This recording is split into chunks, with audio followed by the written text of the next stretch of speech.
सभापति महोदय, कितना समय है सभापति महोदय? Mister chairman sir, how much time we I have? How much time? 20 half an hour, 20 minutes. 15 20। सभापति महोदय, बाढ़ और सुखाड़ पर चर्चा हो रही है और पूरा देश जानता है कि इस समय सबसे भयावह स्थिति बाढ़ की बिहार और आसाम के अंदर है। लेकिन आसाम से भी ज़्यादा बिहार के अंदर और करीब 2 करोड़ 11 लाख लोग प्रभावित हैं बाढ़ से। यानी 8 करोड़ की आबादी में लगभग 25% जो पॉपुलेशन बिहार का है वो बाढ़ से प्रभावित है। और 20 जिले और आउट ऑफ 8,000 पंचायत से 2,700 panchayat are affected by this flood. यानी लगभग 25% आबादी, 25% पंचायत। और आप इसी से अंदाज कर सकते हैं सर कि 6 लाख मकान, ये मैं सरकारी आंकड़ा जो बिहार सरकार का 5 अगस्त का है, उसके बाद का आंकड़ा हो सकता है 6 और आगे होगा, मेरे पास 5 अगस्त का है। 6,91,000 हाउसेज, 6,91,000 मकान ध्वस्त हो गए हैं और 605 लोग मरे हैं। 605, यानी पिछले 25-30 वर्षों के अंदर, 40 वर्षों के अंदर 87 की बाढ़ को माना जाता था कि बिहार के अंदर सर्वाधिक बाढ़ थी। उसके बाद इतने बड़े पैमाने पर सभापति महोदय और बिहार के अंदर बाढ़ आई है। और अभी तो 2 महीना बचा है। अभी तो बाढ़ का पानी यद्यपि कम हो रहा है, कम हुआ है, लेकिन सितंबर के अंत तक फिर से बाढ़ आने की संभावना हमेशा बिहार के अंदर बनी रहती है।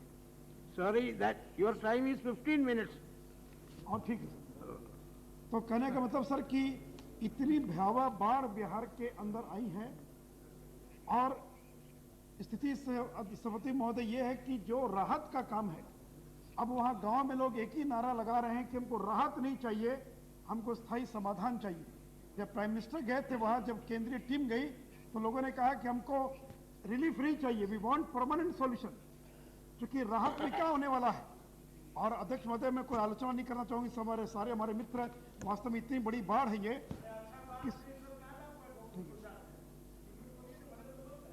अब आप टोक दीजिएगा तो हमको आपकी प्रशंसा भी नहीं करूँ।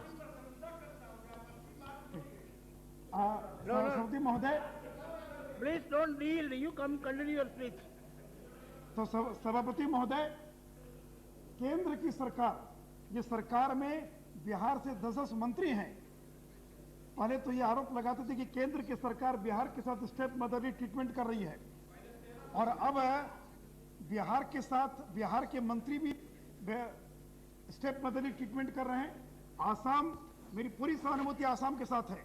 आसाम में 50 लाख लोग बाढ़ से प्रभावित हैं और उसको मिला सेंटर से 180 करोड़, और बिहार में 2 करोड़ 11 लाख लोग प्रभावित हैं और बिहार को मिला 1 करोड़ 60 लाख, ये 160 करोड़। अब इस आंकड़े में 10-20 करोड़ का अंतर हो सकता है, लेकिन बिहार को 160 करोड़, क्या क्योंकि प्रधानमंत्री जी का गृह प्रदेश है आसाम, वहां से वो निर्वाचित होते, इसलिए वो पहले आसाम गए जबकि बिहार जाना चाहिए था, या दोनों एक साथ जाते। तो आसाम गए, उसके 10 दिनों के बाद बिहार गए, और आसाम को 180 करोड़ और बिहार को 160 करोड़। और अध्यक्ष महोदय, सभापति महोदय, हालत ये 50 lakh. This is the report. 1 crore 32 lakhs. That is the official figure. I've also report Assam के अंदर 50 I lakh. have the report of the Assam government. तो हो सकता 1 है। crore 32 lakhs. I'm just correcting it. तो अभी I'm just correcting it. no, there is no fight. मैं केवल ये कह रहा हूँ कि बिहार को और ज्यादा मिलना चाहिए था सभापति महोदय।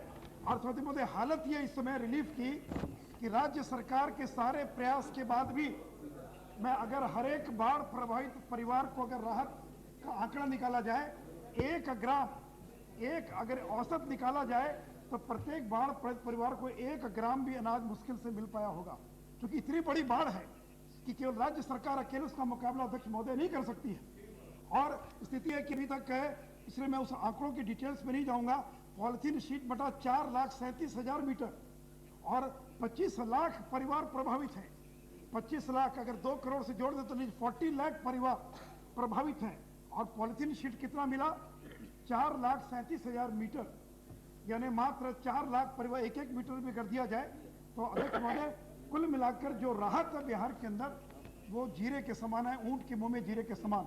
उसका परिणाम है 1 दर्जन जगह लोगों ने गोदाम लूट लिया। आज तक मुझको याद नहीं कि बिहार में कभी गोदाम लूटे गए हों। खाद्यान्न के गोदाम लूटे जा रहे हैं अध्यक्ष महोदय, और लोगों को राहत वितरण करने में लॉ एंड ऑर्डर की स्थिति पैदा हो गई कि पातेपुर में गोली चलानी पड़ी और एक पासवान नाम का व्यक्ति वहां पर मारा गया अध्यक्ष महोदय।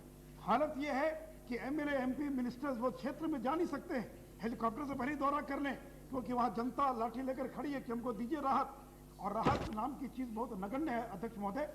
अध्यक्ष महोदय मैं आपसे कहना चाहूंगा सभापति महोदय कि बिहार सरकार ने 8,000 करोड़ मांगा है, 8,000 करोड़, और मैं चाहूंगा हम इस मुद्दे पर हम राजद की सरकार के साथ हैं कि 8,000 करोड़ जो मांगा बिहार सरकार ने अध्यक्ष महोदय, वो पूरा का पूरा पैसा बिहार को मिलना चाहिए। अगर वो पैसा नहीं मिलेगा बिहार को तो जो सड़कों की क्षति हुई, इतनी भयावह क्षति हुई है सड़कों की अध्यक्ष महोदय, सभापति महोदय, कि पटना से दरभंगा की सड़क को जाने में 1 महीना लगा सड़क को खोलने के अंदर। सड़कें टूट गई हैं, मकान छत हो गए हैं जी। तो और इसलिए अगर सभापति महोदय इसलिए इसकी व्यवस्था करने की आवश्यकता है। और उसी प्रकार सूखे की स्थिति है। आज हाँ जी आप भी जो टोकिए नहीं तो हम आपकी आलोचना शुरू कर देंगे। सभापति महोदय करीब 16 जिले सूखे से प्रभावित हैं और 2 बिहार में, and they demanded a compensation of 285 crore from prime minister. और जब प्रधानमंत्री आए बिहार के दौरे पर कोई वायदा नहीं, कोई आश्वासन नहीं, एक ही आश्वासन दिया कि सेंट्रल टीम आएगी, सर्वे करेगी, एसेस करेगी।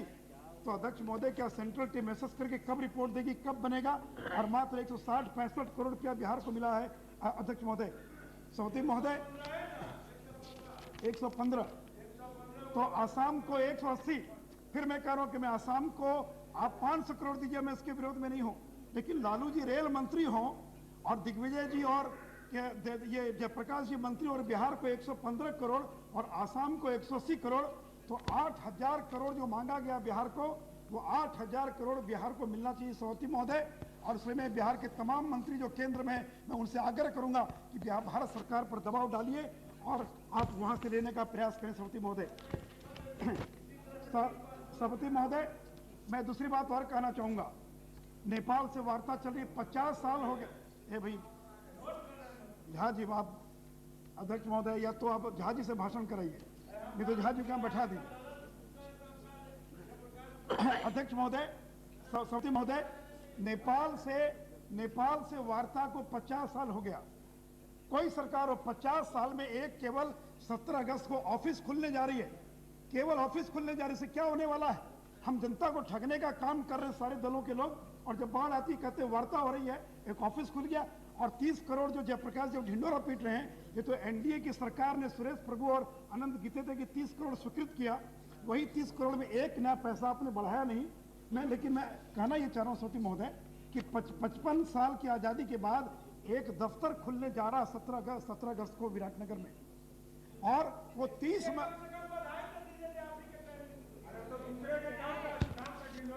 और सभापति महोदय 30 महीना लगेगा।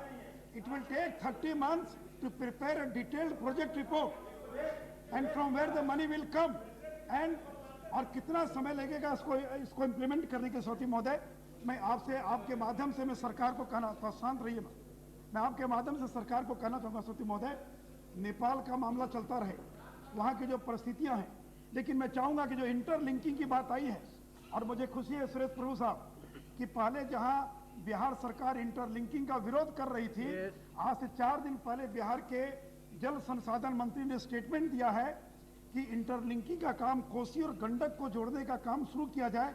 अगर कोसी नदी और गंडक नदी को अगर इंटरलिंक कर दिया गया तो 2/3 बिहार की बाढ़ की प्रॉब्लम को कम किया जा सकता है। और मुझे प्रसन्नता है कि सुरेश प्रभु और एनडीए की सरकार के प्रयास को आपने और अपनी सहमति दी। मैं चाहूंगा अध्यक्ष महोदय, क्योंकि वो नेपाल में बनने में 100 साल लगे कि 50 साल लगे, लेकिन नेपाल में डैम बनने के बीच की अवधि में बिहार के अंदर ये कोसी और गंडक को जोड़ने का प्रयास प्रारंभ होना चाहिए अध्यक्ष सभापति महोदय। तीसरी बात मैं आपसे, झा जी तो शांत हो जाइए ना, तो झा जी शांत हो जाइए, बोलने दीजिए। तीसरी बात मैं ये कहना चाहूंगा अध्यक्ष महोदय, ये बाढ़ नियंत्रण और सिंचाई ये स्टेट सब्जेक्ट है और किसी राज्य सरकार के बूते के बाहर की बात है कि बाढ़ नियंत्रण के काम कर सके। और अगर केंद्र की सरकार केवल राहत नहीं, अगर बाढ़ नियंत्रण के सारे एफर्ट्स के अंदर केंद्र की सरकार अगर पूरी मदद नहीं करेगी, अपने हाथ में नहीं लेगी, तो किसी भी सरकार, कल हमारी सरकार बनेगी, बिहार में कोई सरकार बनेगी, वो उसको पूरा नहीं कर पाएगी। और इसलिए ये जो बाढ़ नियंत्रण का काम और सिंचाई का जो काम है, ये दोनों काम जो है केंद्र की सरकार को अपने हाथ में लेना चाहिए।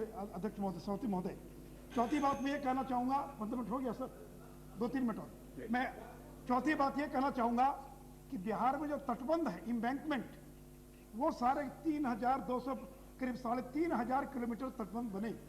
अब पैसा नहीं है सरकार के पास कि तटबंधों की मरम्मत कर सके। मैं सुझाव देना चाहूंगा, रघुवंश साहब यहाँ पर बैठे हैं, कि प्रधानमंत्री ग्रामीण सड़क योजना में तटबंध पर अगर सड़क बनाने का प्रावधान नहीं है, तो अगर प्रधानमंत्री ग्रामीण सड़क योजना में तटबंधों पर अगर सड़क बनाने की अगर योजना को स्वीकृति मिल जाए तो केंद्र पैसा देगा, और जब सड़क बनेगी तटबंध पर तो वो इम्बैंकमेंट मजबूत भी होगा, ऊंचा भी होगा, और लोगों के वो चलने के लिए।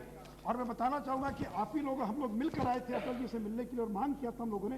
अब आप खुद सरकार में हैं, तो इसलिए मैं चाहूंगा कि इसको जो करने का प्रयास किया जाए। चौथी बात अध्यक्ष महोदय, कि बिहार के अंदर जो ऋण माफी है, जो सारे सूखा और बाढ़ प्रभावित इलाके हैं, उसके अंदर केवल लोन रिकवरी नहीं, बल्कि तमाम किसानों के ऋण को माफ करने का काम बिहार की सरकार को, उसमें जो मदद की आवश्यकता हो वो भारत की सरकार को उसके अंदर मदद करना चाहिए। सभापति महोदय, वहां पर बिहार में एक जमींदारी तटबंध है, वो ऐसे इम्बैंकमेंट्स है which is been built by the zamindars. Now the state government says that we are not concerned with those embankments which are built by the zamindars, उसको जमींदारी तटबंध कहते हैं। और वो भी 10,000 किलोमीटर से ज्यादा है, उसका कोई माई बाप नहीं है। और इसमें जमींदारी तटबंध जो है वो बहुत कमजोर हो गए, 50 साल 70 साल पुराने हो गए हैं उन जमींदारी तटबंधों की जो है। और तीसरी बात, अंतिम बात मैं कहना चाहूंगा, अभी जो बिहार में सूखा पड़ा हुआ है, बिजली की आवश्यकता है। बिहार सरकार ने कहा है कि 200 मेगावाट बिजली सेंट्रल सेक्टर में हमको अतिरिक्त मिलना चाहिए। और अभी जब शहीद साहब गए तो उन्होंने कहा कि हमको कोई प्रपोजल नहीं मिला है। और मुझे आश्चर्य लगा सभापति महोदय, अब कौन दोषी, बिहार सरकार की, केंद्र की सरकार? अब इसको शरद पवार जी जवाब दे रहे थे, और जो सूखे का जवाब दिया तो उसमें बिहार का कहीं नाम नहीं है। कह रहे केंद्र सरकार की सूची में एक भी जिला बिहार का सूखे से प्रभावित नहीं है। या तो बिहार सरकार ने रिपोर्ट नहीं भेजी है, या केंद्र की सरकार बिहार के साथ सौतेलेपन का व्यवहार कर रही है। और आप और आज के प्रश्नोत्तर में बिहार जी सूखे के बारे में कोई चर्चा नहीं की अध्यक्ष महोदय। और इसलिए मैं आपसे चाहूंगा मैं सभापति महोदय में चाहूंगा कि ये सूखा और बाढ़, इसको राजनीति से ऊपर उठकर और इसका समाधान करने की दिशा में प्रयास होना चाहिए। और 50 वर्षों में कोई प्रयास नहीं हुआ। इसलिए मैं अंतिम बात ये कहना चाहूंगा कि नेपाल से जब तक वार्ता हो, इस बीच में क्या प्रयास किए जाए बिहार के अंदर, ताकि बाढ़ की जो डिवेस्टेशन को कम किया जा सके, विभीषिका को कम किया जा सके, बाढ़ को रोका नहीं जा सकता है। और मैं एक केवल बात कहकर अध्यक्ष सभापति महोदय, जब देश आजाद हुआ 53 में से 47 में, उस समय 25 लाख हेक्टेयर जमीन बाढ़ प्रभावित थी बिहार में। और 50 साल में बाढ़ जो flood prone area that has grown 3 times, now it is 68 lakh hectare. तो बाढ़ पर जितना खर्च किया नियंत्रण के लिए, तो घटने के बजाय 25 लाख हेक्टेयर से 68 लाख हेक्टेयर बिहार में आज बाढ़ प्रभावित इलाका हो गया अध्यक्ष महोदय। और इसलिए बिहार की जो बाढ़ है, ये केवल बिहार का मसला नहीं है, ये राष्ट्रीय मसला है। और बिहार तब तक आगे नहीं बढ़ सकता अध्यक्ष महोदय, जब तक कि बाढ़ के अंदर केंद्र की सरकार पूरी मदद नहीं करेगी। और मैं समझता हूँ कि किंग मेकर बैठे हैं यहाँ पर, जिन्होंने सरकार को, लालू जी कहते हैं मैं किंग मेकर हूँ, जिन्होंने 3 प्रधानमंत्री बनाए, आज उन्हीं की बदौलत सरकार चल रही है। तो अगर 8,000 करोड़ रुपया केंद्र की सरकार नहीं देती है, तो मैं चाहूंगा कि जो भी बिहार के मंत्री हैं, वो मंत्रिमंडल से इस्तीफा दे दे और बिहार को उसका हक दिलाए। और नहीं तो आपको मंत्री और कोई औचित्य नहीं है।